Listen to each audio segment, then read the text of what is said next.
Hey warriors, you ever wonder why some people stay calm while everyone else falls apart? Why does some walk through chaos like they're wrapped in armor you can't see? Here's the truth. Seneca discovered almost 2,000 years ago. Strength isn't something you're born with. It's something you practice. Letter by letter, habit by habit, moment by moment. And in the first 55 letters he wrote to Lucilius, Seneca wasn't giving advice. He was making a blueprint. It was a guide for anyone facing distractions, pressure, fear, or emotional storms. Letters 1 to 55 contain the foundations of a powerful life. For example, Letter 1, protect your time like it's your last breath. Letter 4, make peace with death, and fear loses its power. Letter 7, escape the crowds, find yourself in silence. Letter 13, stop worrying about the future you cannot control. Letter 23, real joy is discipline, not indulgence. Letter 38, speak less, become more. These aren't theories. They are weapons. They come from a man who faced political chaos, betrayal, exile, and the risk of execution. Seneca wrote these letters as if he were handing Lucilius a torch in the dark, saying, "Take this, walk with it, and don't live as if the world owns you." So tonight, dim the lights, slow your breathing, and let Seneca guide you inward, not to escape life, but to master it. Because by the end of this video, you won't understand Stoicism. You'll feel it. You'll use it. You'll become an unshakable person. This video series consists of 2 parts. 124 letters on ethics, the first 55 letters. Ancient wisdom that rewires your mind for strength. 2 124 letters on ethics, the final 69 letters. Seneca's ultimate guide to mastering life. This video is the first in the series, 124 Letters on Ethics. It's titled, The First 55 Letters, Ancient Wisdom that Rewires Your Mind for Strength. Let's begin the journey through Letter 1. Letter 1. Taking charge of your time. Your life is slipping through your fingers. Take it back. My friend, let me begin with the truth. Seneca gave Lucilius the moment their correspondence began. You are losing time faster than you think. Not to disasters, not to enemies, but to small leaks. Tiny, invisible habits that drain your life quietly, hour by hour. Look at your day with brutal honesty. You wake up already rushed. You check your phone before your thoughts are even your own. You say yes to things you don't care about. You allow interruptions, notifications, noise, all pulling you away from yourself. And then, at night, you wonder where the day went. You wonder why life feels short. You wonder why your goals stay untouched while your time slips away like water poured into sand. Seneca starts with a scene from Rome. Crowds, chatter, business, mindless routines. He tells Lucilius, you think others are stealing your time, but you give it away freely. And isn't that exactly what you do now in the age of devices, pressure, and digital distractions? You defend your money, you defend your reputation, but you let anyone steal your time. The one thing you can never replace. Ask yourself, what good is knowledge if it never changes how you live? Why plan for the future when you have not mastered the present? Try this. Give yourself 1 hour each day that belongs to no one but you. No noise, no audience, no obligations. Just you and your inner life. You will be shocked by how much of yourself returns. Seneca admits he learned this too late. He spent years chasing status, ambition, politics, approval, only to realize life was dying one unnoticed minute at a time. I have failed at this many times, he confesses. But you do not have to. My friend, make this your new rule. Guard your time like your life depends on it, because it does. Every moment you reclaim becomes a step toward the person you are meant to be. Letter 2. A beneficial reading program. Feed your mind. Carefully, or it will starve quietly. Imagine walking into a modern bookstore or scrolling endlessly through recommended videos, articles, podcasts, and productivity hacks. It's overwhelming. This is exactly how Seneca saw Rome, flooded with books, lectures, voices, and competing philosophies. And he told Lucilius something you need to hear. Consuming everything makes you wise in nothing. Think about it. You jump from idea to idea, video to video, book to book, motivation to motivation. You're always learning, yet rarely changing. Why? Because scattered reading leads to a scattered mind. Seneca tells Lucilius to choose a few powerful thinkers and dwell with them long enough for their ideas to sink in. Spend time with great minds, he writes, until their words become part of your character. Stop binge-consuming content. Stop scrolling for wisdom. Stop chasing novelty. Depth changes you, not variety. Ask yourself, how can you grow roots if you keep ripping yourself out of the soil? How can you strengthen your mind if you treat wisdom like entertainment instead of reading 10 books a year lightly? Read too deeply instead of watching endless self-help videos. Pick one idea today and live it fully. Instead of collecting quotes, choose one and let it guide your actions. Try this. At the end of each day, return to a single thought, just one. Carry it with you. Write it down. Measure your day against it. Seneca practiced this himself. He reread, restudied, revisited. Not because he was slow, but because he was deliberate. And here's the truth. It's better to digest one idea completely than swallow 1,000 half-understood ones. Your mind, like your body, becomes what you feed it. Choose nourishment over noise. Choose depth over distraction. Choose wisdom over stimulation. And watch your inner life grow stronger. Letter 3. Trusting one's friends. Let people into your heart, but not everyone. My friend, this world teaches you to hide your feelings, guard your secrets, and trust no one. But Seneca believed something radical. You should share your soul, but only with those who deserve it. He tells Lucilius that friendship is not entertainment, nor convenience, nor networking. It is a bond built on honest vulnerability and mutual growth. But here's the problem. Most people today have two extremes. They either trust everyone instantly or trust no one at all. Both are dangerous. Seneca advises a better way. Choose slowly. Trust deeply.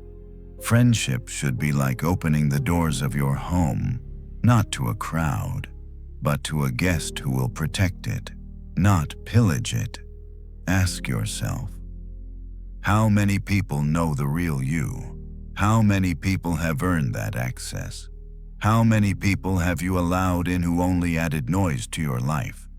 Seneca warns, before you trust someone as a friend, judge their character. After you trust them, trust fully. The modern world encourages the opposite. Instant connection, shallow relationships, emotional fear, disposable bonds. But you deserve something stronger. Here is what Seneca wants from you. Seek friends who want you to grow, not stay the same. Seek those who challenge your excuses. Seek those who value honesty more than comfort. Seek those who, when you fall, do not gossip, they lift. Try this. Choose one person in your life you respect deeply. Ask yourself, have I been honest with them? If not, give them a piece of your truth. Not everything, just a piece. Let them prove that your soul is safe with them. Seneca admits his own failures in judgment. People who betrayed him, used him, flattered him. I have trusted poorly at times, he says. Learn from my wounds, not your own. Friendship is not about collecting people. It is about cultivating character in yourself and in another. And in a world full of noise, a loyal friend is a quiet sanctuary. Letter 4.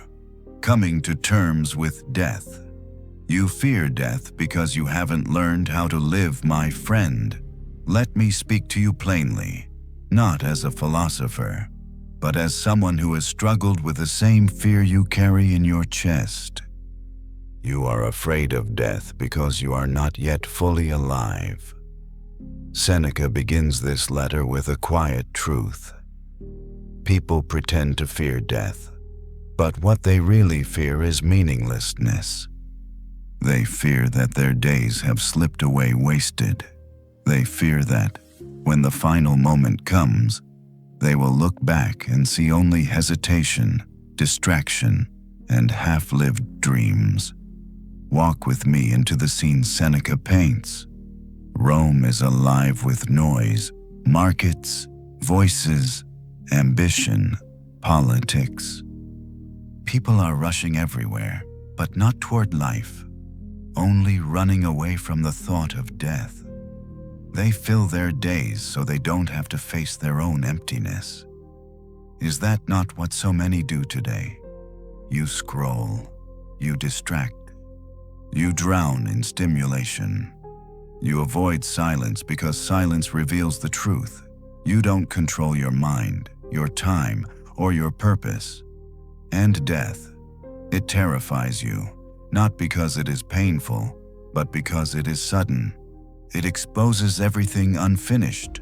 Seneca tells Lucilius, rehearse death daily, not to darken your spirit, but to brighten it. Why? Because when you remember the fragility of life, you stop wasting it. You stop giving your days away. You stop tolerating things that drain your spirit. Ask yourself, what if today was your last sunrise? Would you live differently? Would you complain less? Love more? Speak honestly? Pursue boldly? Would you finally become the person you keep postponing? Try this. At the end of each night, whisper to yourself, if I do not wake tomorrow, have I lived well today? This is not morbid. This is liberation. Seneca admits his own fear. He was wealthy, powerful, admired. Yet none of that softened death. Only philosophy did. Only clarity did. Only discipline of the mind did. You defeat the fear of death not by resisting it, but by mastering life. Let death be your reminder, not your enemy. Let it sharpen your purpose, not shrink your courage. Live so intensely, so honestly, so deliberately, that whenever the final moment arrives, you can say, I was not perfect, but I lived. Letter 5. Our inward and outward lives. The world sees your face, only you know your soul. You spend so much energy on how you appear to others, your reputation, your image, your social presence, your achievements. Yet you invest almost nothing in the only thing that truly belongs to you, your inner life. Seneca opens this letter with a contrast between two realms. The external world others can judge, and the private world only you can govern. Look around. People chase status, validation, applause. They dress to impress. They perform for the crowd. But when they are alone with themselves, they are restless, anxious, ungrounded. Seneca warns Lucilius, "Do not live outwardly polished, but inwardly broken." A shiny exterior means nothing if the soul is cracking beneath it. Let me ask you, why do you work so hard on what people can see, when the thing that determines your peace is what no one can? Seneca urges us to withdraw into ourselves, not to escape life, but to build a strong inner foundation. He tells Lucilius, "Your mind should be a place you can enter without fear." Can you say that when you are alone, truly alone? Are you at peace or in chaos? Try this. Every morning, sit in silence for 2 minutes. Check your inward condition before you step outward into the world. Ask yourself, who am I when no one is watching? Would I still respect myself if I stripped away all titles and accomplishments? Your inner life is your only true home. Clean it, strengthen it, decorate it with good principles, not public approval. Seneca confesses that he himself once lived superficially, admired in public, uncertain in private. It took years of philosophical practice for him to align his inner self with the man the world believed him to be. You can do the same. Let your outward life reflect your inward clarity, not the other way around. And remember, the world judges your image. You must judge your soul. Letter 6. Intimacy within friendship. Let someone know your soul, but not before you know theirs. My friend, let's talk about something deeper than friendship. Intimacy of the soul. Not romantic intimacy, not physical closeness, but the courage to let someone truly know you. Seneca tells Lucilius that real friendship is not built on jokes, shared hobbies, or convenience.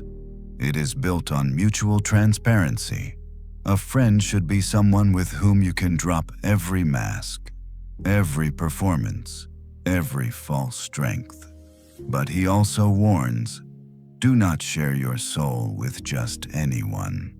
Seneca gives a vivid scene, people bragging to strangers, confessing to acquaintances, exposing their deepest wounds to those who have not earned their trust. Choose your friend, he says, and then trust them fully. Today, people overshare online, but hide from those who matter. They collect followers, not friends. They broadcast their emotions, but never feel genuinely understood. This creates loneliness disguised as connection. Ask yourself, who knows the real you? Who have you let behind the curtain? Who has earned the right to see your unguarded self? Seneca encourages a slow, careful process. Study a person's actions. Observe their values. Watch how they treat others. See how they behave when gain is impossible. And then, when someone proves consistent, loyal, and virtuous, let them into your inner world. Not because you are weak, but because two souls rooted in honesty grow stronger together. Try this practice. Write down 3 people you trust. Now ask, have I been honest with them? Have I let them know what burdens me? Have I allowed them to be a real friend? If the answer is no, choose one person and take a small step toward transparency. Seneca admits he struggled with this. He trusted too quickly at times, too slowly at others. But he learned that friendship, when real, becomes a powerful force for growth, a mirror, a teacher, a refuge. Remember, you don't need many friends. You need one who knows your heart and deserves it. Letter 7. Avoiding the crowd. Protect your mind, like you protect your body. My friend, let me tell you something uncomfortable. The crowd changes you more than you change the crowd, and most of the time, it changes you for the worse. Seneca begins this letter with an observation from Rome, the marketplace overflowing with noise, gossip, greed, and ego. People pretending, boasting, performing. He tells Lucilius that spending too much time in the crowd weakens our character the way polluted air weakens our lungs. Look at your own life today. The crowd isn't only the physical world. It's the feed you scroll. It's the noise of online arguments. It's the opinions that don't belong to you. It's the emotional contagion of people who aren't living with purpose. You think you are strong enough to stay unaffected. But be honest. How many times has someone's negativity dragged you down? How often do you absorb the impatience, outrage, envy, or misery of others? How often do you feel worse after being around the wrong people? Seneca's warning is clear. You become like those you surround yourself with. Ask yourself, do the people around you live with discipline? Do they speak with clarity and honesty? Do they inspire you or drain you? Do they build your character or corrode it? Try this practice.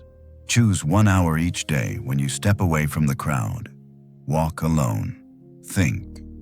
Read something that strengthens your mind. Sit in silence and observe your thoughts. Only in solitude do you hear your true voice.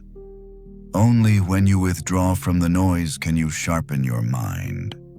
Only when you protect your inner space can you grow. Seneca admits his own weaknesses, that he too was shaped by the crowds, tempted by their vices, softened by their distractions. He writes to Lucilius not as a perfect sage, but as a man who learned the hard way. Remember this. Solitude is not isolation. It is restoration. Choose your company carefully. Guard your attention fiercely. And never let the crowd steal the person you are becoming. Letter 8. Writing as a form of service. Your voice can lift others. Use it. Seneca tells Lucilius something deeply moving in this letter. Writing is not performance, it is service.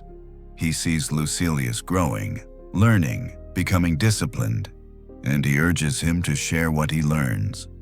Not to gain fame, not to impress others, but to help people who struggle in silence. Look at the world today. Millions of people feel lost, anxious, overwhelmed. They scroll for guidance. They search for meaning. They want someone, anyone, to remind them that life can be lived with strength and clarity. Your words, your experience, your insights, they can do that. You don't have to be a philosopher. You don't need a perfect life. You only need honesty and courage, Seneca says. Teach as you learn. He believed the act of expressing wisdom makes you wiser. By putting your thoughts into words, you shape your inner life more clearly. By helping others, you strengthen yourself. Ask yourself, what lessons have you learned that could help someone who is suffering? What wisdom have you earned through pain? What truth do you wish someone had told you sooner? Try this simple practice. Each evening, write down one insight you gained that day. Just one. Then imagine explaining it to someone who needs it. This transforms your life into a source of value, not just for you, but for everyone you touch. Seneca admits he didn't write because he was wise. He wrote because he needed wisdom. He wrote because he knew the human mind forgets its own strength unless reminded. And you have survived things others are still fighting. You have scars that could become maps for someone else. Never underestimate the power of your voice. Your pain, when shared honestly, becomes someone else's hope. Your clarity becomes someone else's compass. Your story becomes someone else's strength. Speak. Write. Share. You are more helpful than you know. Letter 9. Friendship and self-sufficiency. Stand strong alone, but walk with those who strengthen you. Seneca begins this letter with what seems like a contradiction. A wise person is self-sufficient, yet cherishes friends deeply. How can both be true? Because self-sufficiency means you don't depend on friends to live, but friendship makes living richer. Look around today. People say, "I don't need anyone." They confuse independence with emotional numbness. They build walls instead of boundaries. They call isolation strength, when in truth it's fear in disguise. Seneca warns Lucilius against that mistake. Be strong alone, he says, so you can be fully yourself with others. A dependent friendship is fragile. A self-sufficient friendship is unbreakable. Ask yourself, do you seek friends to fill your emptiness? Or do you approach friendship from fullness? Do you give love expecting repayment? Or do you give because your heart overflows? Seneca reminds us that needing someone and appreciating someone are not the same. One drains, the other elevates. Try this practice. Spend one day each week strengthening your inner life, journaling, reflecting, disciplining your mind. Then spend time with friends who uplift you, not because you need them, but because you bloom around them. Seneca admits he once depended too heavily on others, believing their presence defined his happiness. Losing them crushed him. But philosophy taught him that you should build an inner foundation so steady that friendship becomes an addition to joy, not the source of it. Here's the truth. You should be whole on your own, so that you can love others freely, not fearfully. Be a friend because you choose to, not because you must. Cherish those who walk with you. Love without clutching. Give without calculation. And build a life so strong within that companionship becomes a gift, not a crutch. Letter 10. Communing with oneself. If you cannot sit with yourself, you will never be free. My friend, let me ask you a question that might sting a little. When was the last time you sat with your own mind without reaching for a distraction? Not music, not your phone, not conversation. Just you, alone, with your thoughts. In this letter, Seneca tells Lucilius that the person who cannot be alone is a person who has not yet met themselves. He describes how most people fear solitude because it reveals the truth. They have built their life outward instead of inward. Their inner world is neglected, cluttered, restless. Think about modern life. People panic when their battery hits 5%. They fear silence. They drown their anxiety in noise because silence makes them confront what's inside. But here's the reality. If you constantly need others, distractions, or stimulation to escape your own mind, then your freedom is an illusion.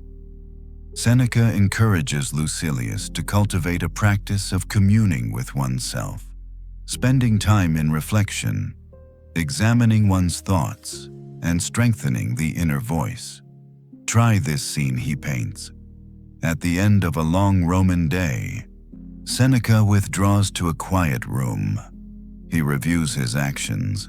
He questions his impulses. He holds a conversation with himself, like a wise friend offering counsel. He wants you to do the same.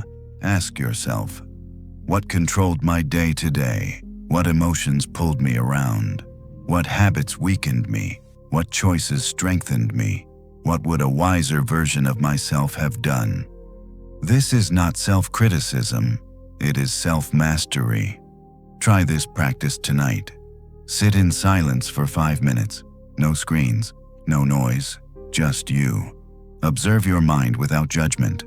Ask it to tell you the truth. Seneca admits he failed at this many times. His mind, too, wandered. His thoughts, too, resisted discipline. But over time, solitude became his teacher, not his enemy. The goal is simple. Be someone you can sit with comfortably.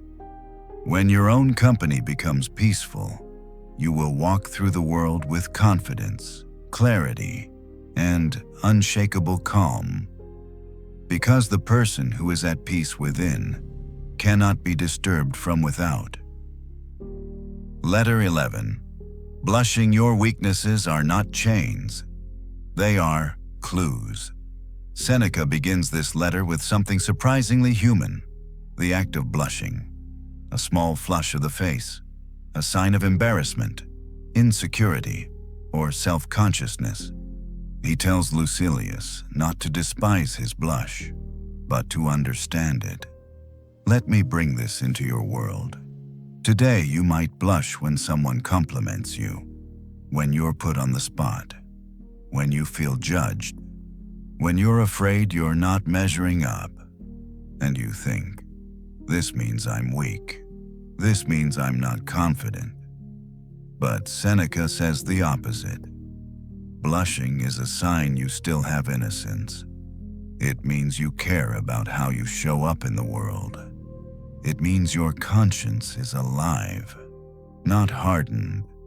However, he warns against letting this sensitivity control you.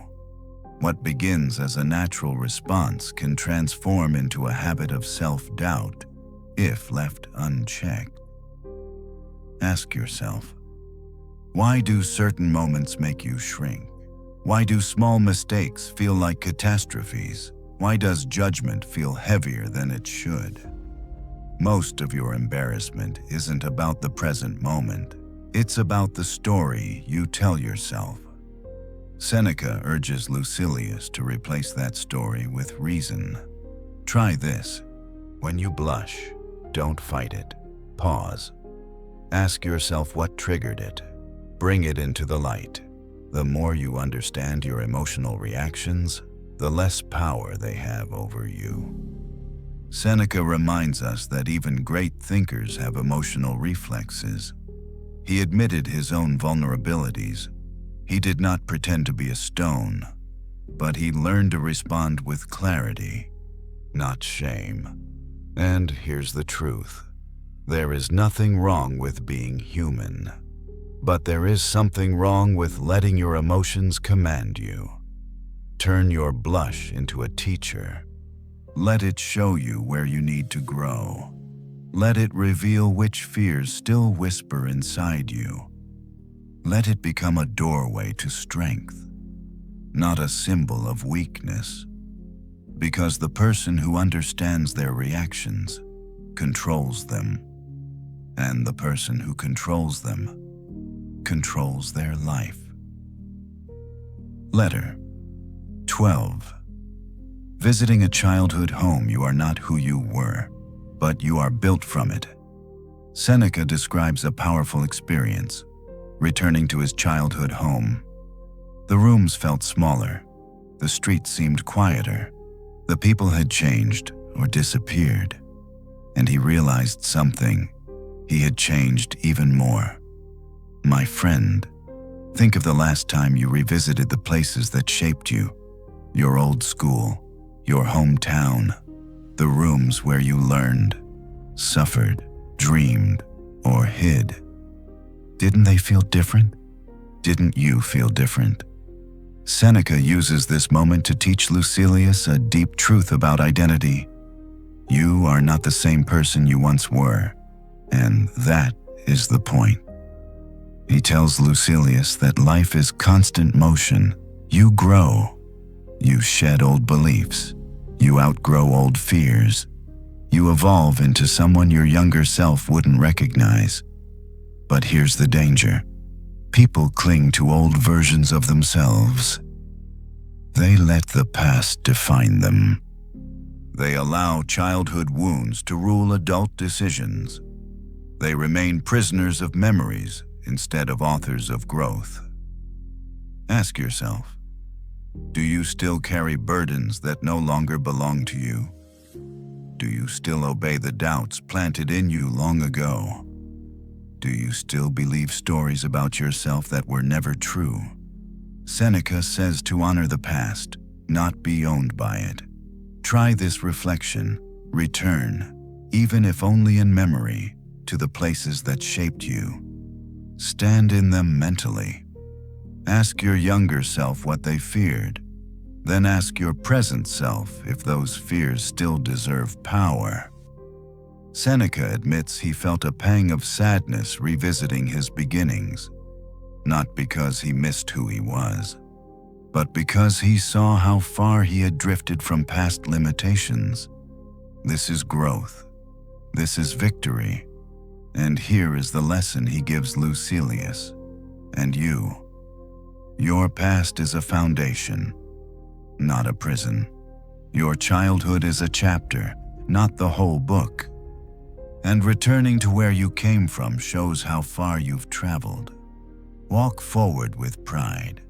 You are not who you were, and you should never wish to be. Letter 13. Anxieties about the future. You die in imagination, far more than you die in reality. My friend, let me begin with a truth so sharp it might cut you. You suffer more from the future you imagine than the future that ever arrives. In this letter, Seneca tells Lucilius that the mind has a cruel habit. It invents catastrophes that never happen. You worry about failures you'll never experience. You replay scenarios that they'll never occur. You feel fear for enemies that don't exist. Sound familiar? Look at your own life. You imagine losing your job. You imagine relationships falling apart. You imagine health crises that doctors haven't found. You imagine a future filled with storms, even while you're standing under a clear sky. Seneca says, we are pulled backwards by memory and forwards by fear. Rarely do we stand in the present. The anxiety you feel is not caused by events, but by your thoughts about events. Your panic is not a response, it is a prediction. Your fear is not truth, it is anticipation. Let me ask you, what percentage of the disasters you've imagined actually happened? Think honestly, is it even 10%? Try this. When fear strikes, write down the exact thing you're afraid of. Then ask yourself, has this happened yet? If not, remind yourself, this is imagination, not reality. Seneca teaches Lucilius to practice something radical. Live today fully, and let tomorrow arrive on its own terms. Worry adds nothing to your preparation. It adds pain where none is required. He admits, with humility, that he too feared things that never came to pass. He too felt his stomach sink, his thoughts spiral, his body tense at shadows. But over time, he learned this. You cannot live well if you are always dying in your mind. Courage is not the absence of fear. Courage is refusing to suffer before suffering is necessary. So breathe, stay here, stay in this moment. Let the future worry about itself. It is not your enemy, and it is not today. Letter 14. Safety in a dangerous world. The world is dangerous, but panic is deadlier. Seneca writes this letter during a time when Rome was unstable. Fires, diseases, political suspicion, collapsing buildings, sudden violence. The world felt unsafe. People lived in constant fear of disaster. sound like today you fear the economy. You fear diseases. You fear accidents, violence, chaos, loss. You fear what you cannot control. Seneca tells Lucilius something profound. Life has always been dangerous. What makes you unsafe is not the world. It is your panic. He explains that danger is a part of the human condition, but fear is optional. Fear is a habit. Fear is a rehearsed reaction. Let me ask you, how many times has fear made you act foolishly? How many times has fear paralyzed you? Even when no threat was present, how many opportunities have you avoided because of danger in your imagination? Seneca paints a vivid scene. Romans rushing through the streets, constantly looking over their shoulders, jumping at shadows. Yet most of the danger existed only in their minds. Doesn't the same thing happen now?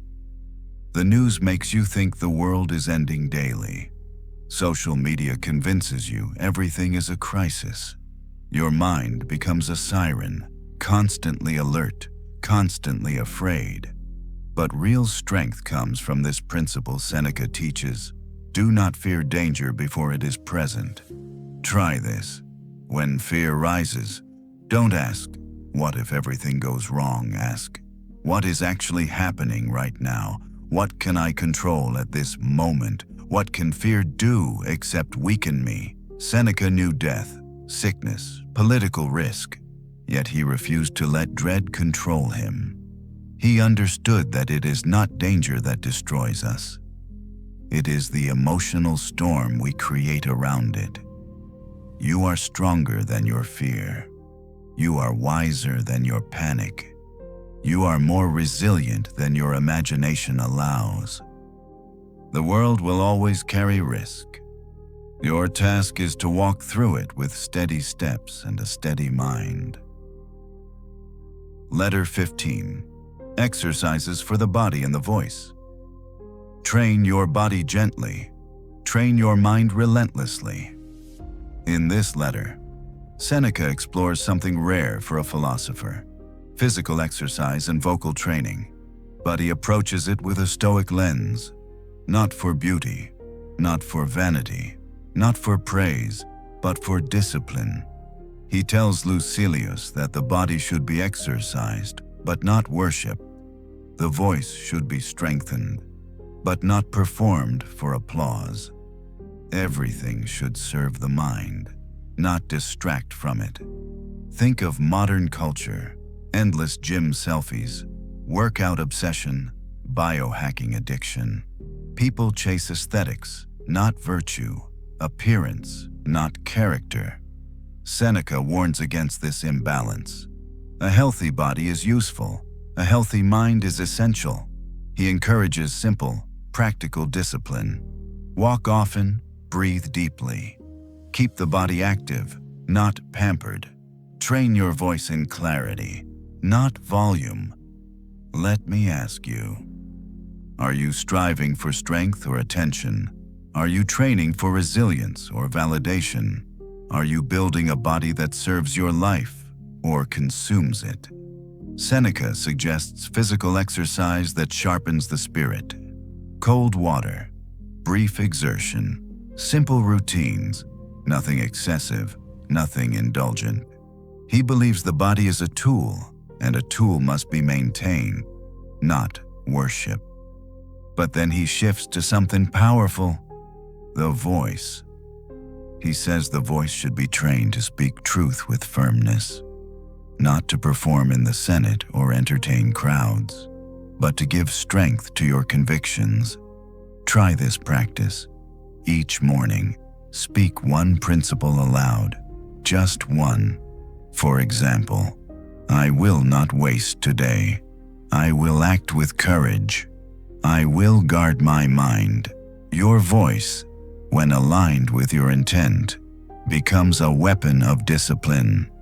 Seneca admits he once trained too hard physically, chasing strength as if it would solve his internal weaknesses.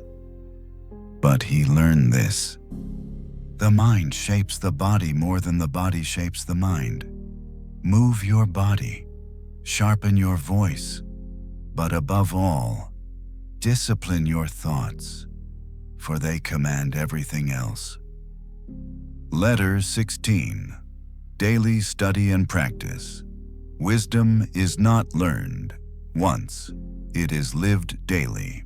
My friend, there is one mistake almost everyone makes. They expect wisdom to stick without practice. They believe that reading a great book once is enough, that hearing a powerful insight means they've already mastered it. That motivation alone will transform their life. Seneca tells Lucilius that nothing could be further from the truth.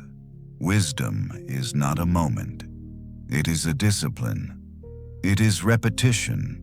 It is daily training of the soul. Let me paint you a modern picture. You listen to a motivational message. You underline a quote. You feel inspired for a few minutes. And then, the world swallows you again. The old habits return. The reflexes pull you backward. And you wonder why nothing changes. Here's the truth Seneca speaks with absolute clarity. What you practice daily becomes your nature. He warns that progress is not made by occasional inspiration, but by persistent repetition. Just like the body weakens without exercise, the mind collapses without daily strengthening. Ask yourself, what do I practice each day? Intentionally or not? Do I practice patience or impatience? Do I practice gratitude or complaint? Do I practice courage or avoidance? Do I practice presence or distraction? You are becoming the habits you repeat. Try this. Choose one Stoic exercise each day. Not 5. Not a long list, just one. Examples. Today I will not complain. Today I will not rush. Today I will observe my emotions before reacting. Today I will guard my time. Today I will speak less. Think more. At night, review it quietly. Ask yourself, did I live my principle, or did the world live me? Seneca practiced this himself. He reviewed his day. He corrected his errors. He strengthened his good behaviors. Not once a week, not occasionally, daily. And that is why he grew. Let me tell you something with love and urgency. Your life will not change because you want it to. It will change because you train it to. Read daily, reflect daily, live with intention daily. Your character is not written in flashes of brilliance, but in consistent strokes of effort across ordinary days. Letter 17, Saving for Retirement. Prepare your mind for old age, not your bank account. Seneca opens this letter with a truth most people avoid. You spend your life preparing for a future you may not live long enough to enjoy. You save, you plan, you invest. But almost none of this protects you from the real challenges of age. He tells Lucilius plainly, you prepare financially for retirement, but you never prepare your mind. Look at the world now. People obsess over retirement funds. They calculate decades ahead. They fear running out of money, yet don't fear running out of time, purpose, or inner strength. Seneca says the only true retirement plan is this. Build a mind that remains steady, content, and self-sufficient even as the body weakens. Ask yourself, what good is wealth if fear still rules you in old age? What good is comfort if your mind is restless? What good is long life if it's lived without clarity? Seneca warns against waiting to live until later. He saw men who spent their youth chasing money and their old age wishing for youth. Don't repeat that mistake. Try this practice. Live now in a way that makes old age peaceful, not regretful. How? Detach from unnecessary desires. Strengthen your inner peace. Stop needing approval. Simplify your life. Choose virtue over status. Choose presence over accumulation. Seneca admits he once saved obsessively, thinking wealth would bring security. But when he finally gained riches, he discovered that the anxious mind remains anxious no matter how soft the bed or how large the estate. He realized the truth. A poor person with a disciplined mind is safer than a rich person with a chaotic one. Prepare for age by becoming someone who needs less, not someone who wants more. Prepare for age by becoming someone who can handle solitude. Prepare for age by becoming someone whose peace doesn't depend on strength, pleasure, or external validation. This is the true retirement.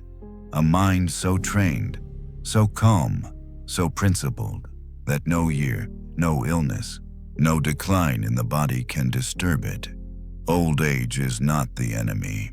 Arriving there unprepared, that is the danger. Letter 18. The Saturnalia Festival. Enjoy life, but never let pleasure become your master. Seneca writes this letter during Saturnalia, Rome's loudest, wildest festival. Imagine a week where social rules melt. Slaves dine like masters. People feast, gamble, sing, shout. The city explodes with laughter and chaos. And Seneca tells Lucilius something important. Enjoy the celebration, but don't lose yourself in it. You live in a world that worships pleasure, endless entertainment, instant gratification, constant stimulation. People chase joy as if more equals meaningful, but Seneca warns, pleasure is a good servant and a terrible master. Ask yourself, when you seek pleasure, do you choose it, or does it choose you? Do you indulge with intention, or escape from discomfort? Do you enjoy, or do you drown? Seneca isn't against pleasure. He enjoys simple foods, warm company, conversation, small delights. But he teaches Lucilius a crucial principle. Never let pleasure make decisions for you. He urges moderation, not denial. He says to participate in festivities, but stay mindful.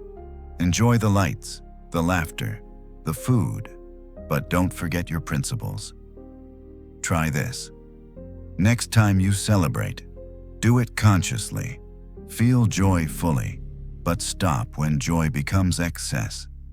Ask yourself, am I choosing this pleasure, or am I escaping something deeper? Seneca admits he, too, was once addicted to comfort.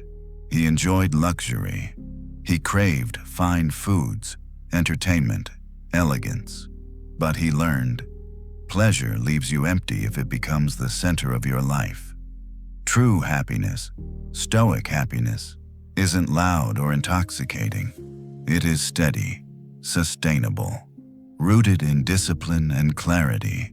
Celebrate, smile, laugh deeply. Life deserves moments of lightness, but never forget who you are while the world is celebrating around you. Your character should not rise and fall with the noise of the crowd. Enjoy, but remain master of your mind. Letter 19. The satisfactions of retirement. Stepping away isn't escape. It's returning to yourself. My friend, there comes a time when you must step away, not from life, but from the noise that keeps you from living it. Seneca opens this letter reflecting on something rare in Roman life: the joy of retreating from public chaos, stepping off the treadmill of ambition, and rediscovering yourself. He tells Lucilius that retirement isn't about age. It's about clarity. It's about choosing to live deliberately rather than reactively. Today, retirement is misunderstood. People think it begins at 65. They think it requires millions saved. They think one must grind endlessly before they are allowed to rest. But Seneca says something far more radical. Retirement begins the moment you reclaim your attention from the world and give it back to your soul. Picture your typical day. You rush. You perform. You respond to demands. You serve expectations. You act, but rarely choose. Seneca wants you to realize you can retire right now, even for a few minutes, anytime you withdraw inward to reconnect with your values. He reminds Lucilius that real fulfillment comes not from public success, but from private alignment, not from applause, but from inner peace, not from achievements, but from intention. Ask yourself, when was the last time you paused long enough to hear your own thoughts? When did you last sit with your dreams, undisturbed? When did you stop chasing and start choosing? Try this. Give yourself a daily inner retirement. 5 minutes of solitude. 5 minutes without distraction. 5 minutes to reflect, breathe, recalibrate. This practice is worth more than any pension. It is the foundation of sanity. Seneca admits he himself once lived lost in political duties, wealth, influence. But he found true joy only when he began stepping back. He learned that retreat is not cowardice. It is strategy. It restores strength. It renews purpose. He tells Lucilius, in stillness, we return to ourselves. Retire a little each day. Step away from the world to strengthen the mind that must live in it. And remember, you don't withdraw to escape life. You withdraw so you can finally live it. Letter 20. The importance of being consistent. Do not be a different person in every room you enter. Seneca opens this letter with a bold challenge. Be the same person everywhere, in public, in private, in solitude, and in the crowd. Most people fail this test. They change depending on who watches them. They shift their beliefs to fit the room. They act righteous in daylight and careless in the dark. They speak principles but live excuses. Seneca wants Lucilius, and you, to rise above this inconsistency. He says, a person who is everywhere, someone different, is nowhere themselves. Look at your life honestly. Are you one version of yourself with family, another with friends, another online, another when alone? Do you adjust your behavior out of fear or out of authenticity? Do you live by principle or by audience? Consistency is not rigidity. It is integrity. It is living by the same inner compass at all times. Seneca warns that inconsistency creates suffering. You lose trust in yourself. You feel fragmented. You begin performing life instead of living it. Ask yourself, what principles do I want to stand on every day? Do my actions match those principles when no one is watching? Do I betray myself for approval, comfort, or laziness? Try this practice. Choose one virtue, just one, to anchor your day. Courage, patience, honesty, discipline, self-control. Let that virtue guide every conversation, every choice, every moment. Seneca admits he struggled with consistency. He says there were days he spoke brilliantly about virtue and then failed to live it. But instead of collapsing into guilt, he used this as fuel to improve faster, to observe himself more sharply, to align more honestly. And you don't need perfection. You need alignment. Live the same way in private as you wish to be praised for in public. Stand firm in all environments. Let your character be unchanging even when circumstances are not. Consistency builds trust. Trust builds power. Power builds peace. Be one person, your true person, everywhere. Letter 21. How reading can make you famous. Do not read for applause. Read to transform yourself. Seneca begins this letter by addressing a temptation that existed even 2,000 years ago: the desire to be known as well-read. People collected books, quoted philosophers, and tried to appear intellectual, not because they loved wisdom, but because they loved admiration. Sound familiar today? People flaunt reading lists online. They take pictures with books. They quote authors they've never truly digested. They want to look enlightened rather than become enlightened. Seneca cut straight through the facade. Reading makes you noble only when it changes how you live. He tells Lucilius not to read for show, not to chase prestige, not to impress others with knowledge. Read to grow. Read to sharpen your judgment. Read to heal parts of yourself you've ignored. Read to become strong where you were once weak. Ask yourself, do you read to learn or to look like you learn? Do you absorb ideas or collect them as decorations? Do books change your choices or just your vocabulary? Try this practice. After reading anything meaningful, ask, what will I do differently today because of this? Not what did I learn, but what did I change? Because reading without transformation is just consumption.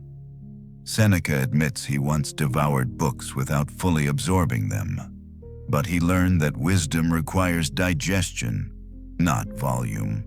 He warns against reading too many authors too quickly, scattering your mind. Instead, he urges depth. Choose a few great thinkers. Let their ideas shape your character. Revisit them, reflect on them, live them. And here's the powerful twist. If you live wisely, you don't need to chase fame. Fame will chase you. Not celebrity, not applause, but respect, admiration, legacy. Because the person who transforms themselves inevitably inspires others. Don't read to appear intelligent. Read to become unshakable. Letter 22. Giving up a career. If the path no longer serves you, leave it with honor, my friend. Seneca begins this letter with a truth that echoes across centuries. There is no virtue in staying on a path that is destroying you. In Rome, career ambition was everything. Political office, public praise, financial success, social advancement. Leaving a career was seen as weakness, failure, or even disgrace. But Seneca tells Lucilius, walk away when the pursuit begins to cost your soul more than it rewards it. Look at your life. How many people stay in jobs they hate because of fear? How many cling to careers they've outgrown? How many sacrifice health, peace, relationships, and integrity because they're terrified of being a quitter? Seneca argues the opposite. Staying out of fear is the true quitting, the quitting of yourself. Ask yourself, do you stay because you love the work, or because you fear the consequences of leaving? Is your effort aligned with your purpose? Or are you performing for applause? Does this path deepen your character or drain your life? Seneca says that if a career no longer strengthens your virtue, it is not a noble pursuit, it is a distraction. He urges Lucilius to replace social pressure with inner judgment. Try this. Imagine your life 10 years from now if nothing changes. Does that vision calm your heart or tighten it? Does it inspire you or shrink you? If the thought terrifies you, then you already know the truth. Seneca admits he himself walked away from public life, and it saved him. He retired from politics before it consumed him. He chose inner freedom over outward success. And he tells Lucilius, "You should not serve the world if doing so destroys your ability to serve yourself." Leaving a career is not retreat. It is recalibration. It is an act of courage. It is choosing mastery over madness.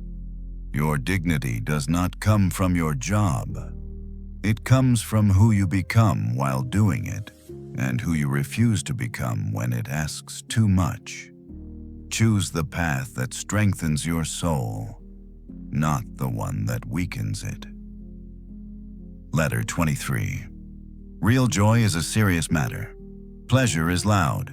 Joy is quiet and earned. Seneca opens with a powerful contrast.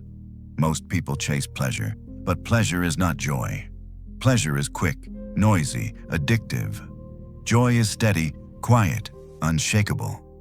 Today, people confuse the two constantly.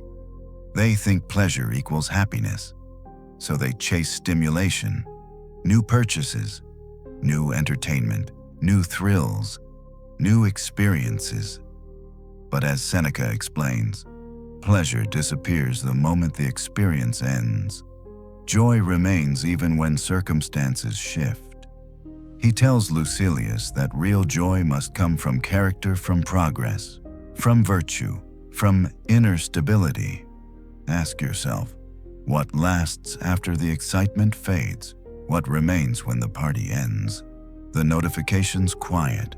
The novelty wears off. Does joy live in your heart, or do you rely on external hits to feel alive? Seneca warns that pleasure tricks the mind.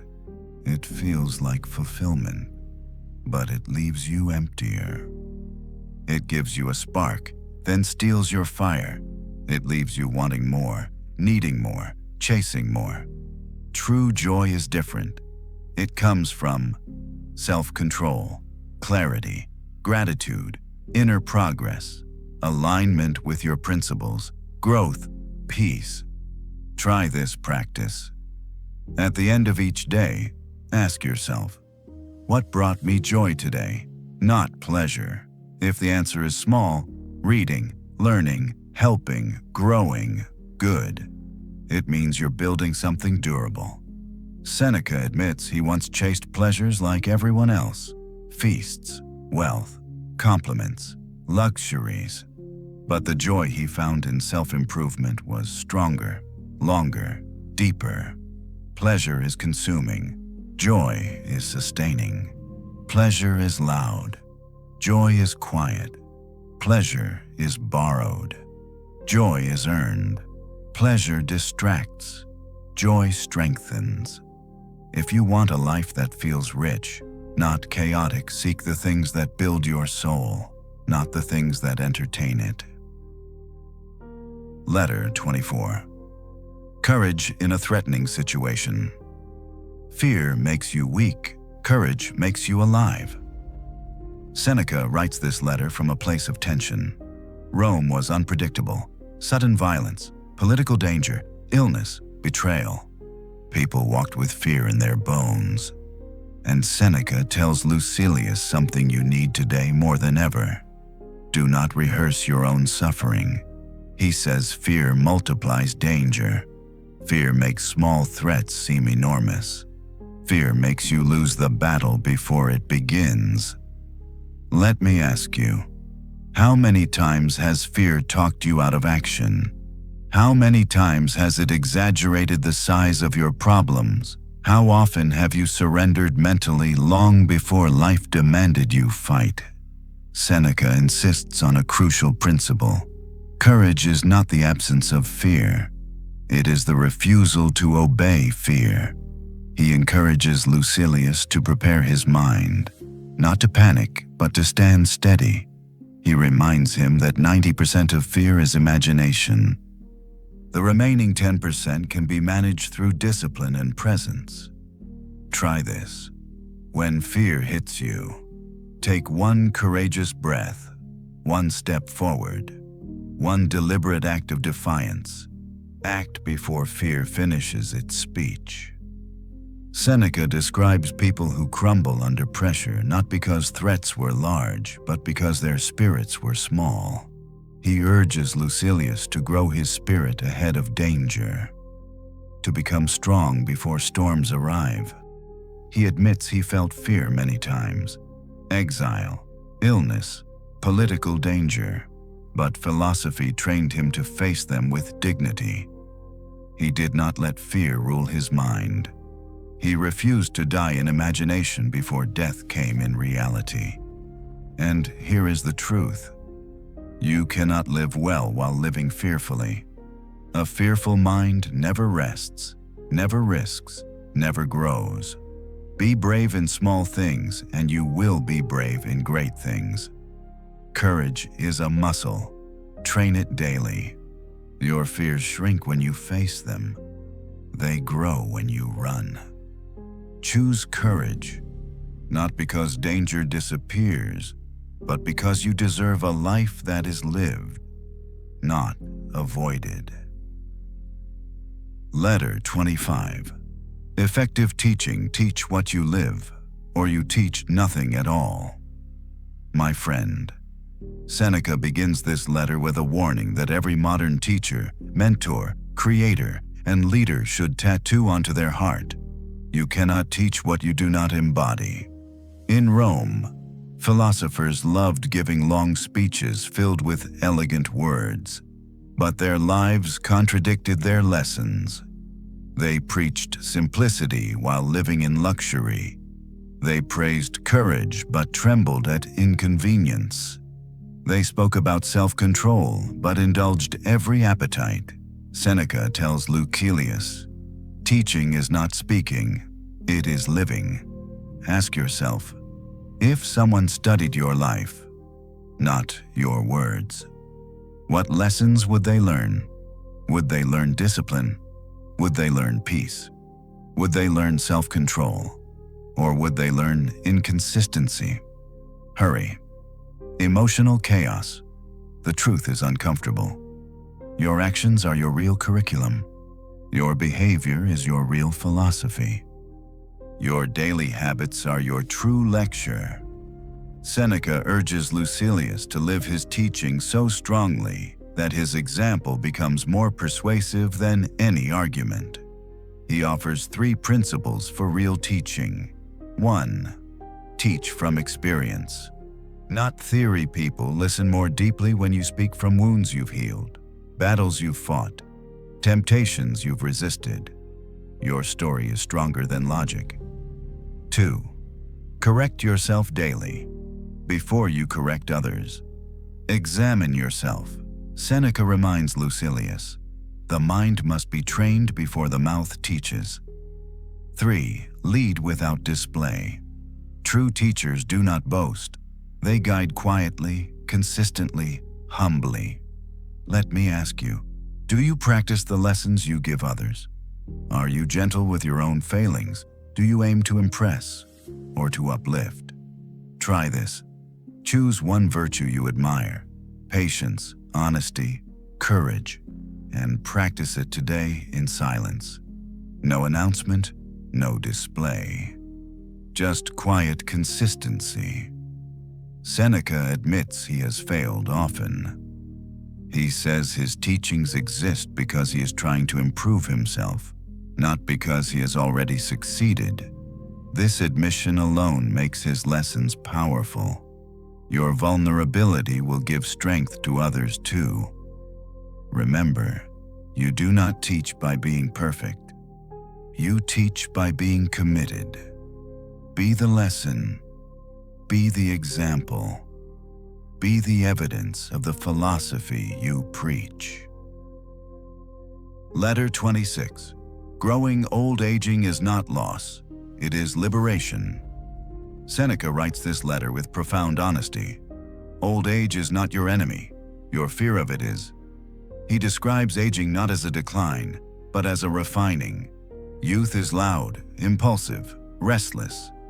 Age is quieter, wiser, more focused. The passions cool. The ego softens. The noise fades. And in that silence, one finally meets oneself.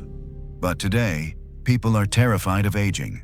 They fight it with cosmetics, surgeries, filters, denial. They cling to youth as if it were the only phase worth living. Seneca teaches Lucilius the opposite. Aging is not shrinking, it is sharpening. Ask yourself, why do you fear getting older? Is it the loss of physical strength, the end of certain possibilities? Or is it something deeper, the fear you haven't lived well enough yet? Seneca urges Lucilius to embrace aging as a natural process that makes the mind stronger even as the body slows. He offers 3 powerful reframes. 1. Aging brings freedom. You stop chasing approval. You stop performing. You stop caring about meaningless competition. This is liberation. 2. Aging reveals what matters. You see that peace is more valuable than praise, that inner life is more rewarding than external achievement, that depth matters more than novelty. 3. Aging makes you a mentor. Your experiences become tools. Your hardships become lessons. Your insights become gifts. Try this. Instead of mourning what age takes away, celebrate what it brings. Wake up each morning repeating, I am still here, and I am wiser today than yesterday. Seneca admits he feels the weight of age himself, his illnesses, fatigue, weakness. But he says this with pride. The body ages, but the mind can become immortal through virtue. Your physical form will change, yes, but let your character rise higher, your judgment become clearer, your presence become calmer. Aging is not falling behind. Aging is rising above. Grow older with intention, not fear. Letter 27. Real joy. Depends on real study. Knowledge without transformation is empty entertainment. Seneca opens this letter with a thunderbolt. You cannot be joyful unless you are growing. Not growing in income, not growing in reputation, not growing in comfort, but growing in character. He tells Lucilius that studying philosophy, truly studying it, produces the only joy that cannot be taken away. Because philosophy strengthens the mind, clarifies the spirit, and frees the soul from unnecessary suffering. But here's the problem Seneca saw in Rome, and the same one we see today. Most people study for information, not transformation. They collect quotes. They read quickly. They memorize ideas. They accumulate knowledge, but they do not digest any of it. Knowledge becomes decoration. Their mind becomes a museum of ideas they never use. Seneca says, real joy comes from applying what you learn, not from knowing it. Ask yourself, has your study made you calmer, more disciplined, less reactive, more present, more principled? Or has it just made you sound intelligent? Try this. Choose one idea today, just one, and live it intensely. If you study patience, be unshakably patient. If you study courage, take one bold action. If you study self-control, deny one impulse. Let knowledge become muscle. Seneca admits that he once read aimlessly, collecting ideas like trophies. But when he began applying them, one lesson at a time, he discovered real joy. He tells Lucilius that joy built on wisdom is unbreakable. No setback can destroy it. No loss can diminish it. No insult can dent it, because it comes from within. And here is the heart of the letter. Knowledge that changes your actions will change your life. Knowledge that only entertains you will change nothing. Let your study shape your character. Let your learning transform your habits. Let your wisdom Upgrade your soul. Only then will joy become a permanent resident, not a passing guest. Letter 28. Travel is no cure for depression.